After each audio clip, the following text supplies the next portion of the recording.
আমরা দুঃখের সাথে জানাচ্ছি, বাংলাদেশের কিংবদন্তির রাজনীতির নায়ক, বর্তমান প্রেক্ষিতে যাকে সবসময় আমরা দেখতাম, আজকে এই ঐক্যবদ্ধ সরকারকে, বাংলাদেশের অভিপ্রায় সরকারকে যিনি সবচাইতে বেশি পরামর্শ দিয়ে, যুক্তি দিয়ে সুন্দর একটা পজিশনে নিয়ে এসেছেন আমাদের প্রিয় ভাই, বাংলাদেশ ইসলামী ছাত্র শিবিরের সাবেক কেন্দ্রীয় সভাপতি ডাক্তার সৈয়দ আব্দুল্লাহ মোহাম্মদ তাহের ভাই।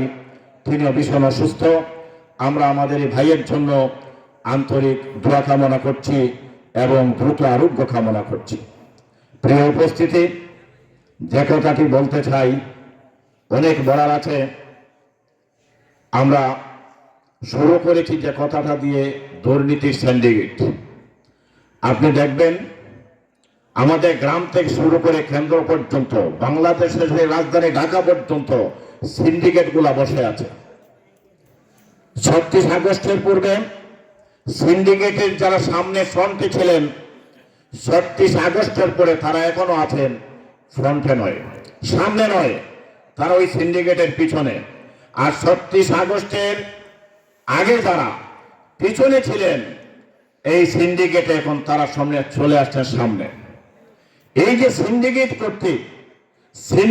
কর্তৃক বাংলাদেশ, এই সিন্ডিকেটকে যদি ভেঙে দেওয়া যায়, আপনি কোনো উন্নয়নের মুখ দেখতে পাবেন না। আপনারা আপনাদের এলাকার কথা বলেছেন, রাস্তাঘাটের কথা বলেছেন, অনুন্নয়নের কথা বলেছেন। আমরা যেখানেই গিয়েছি, যেটাই গিয়েছি, সেখানেই শুধু অনুন্নয়নের কথা বলেছি।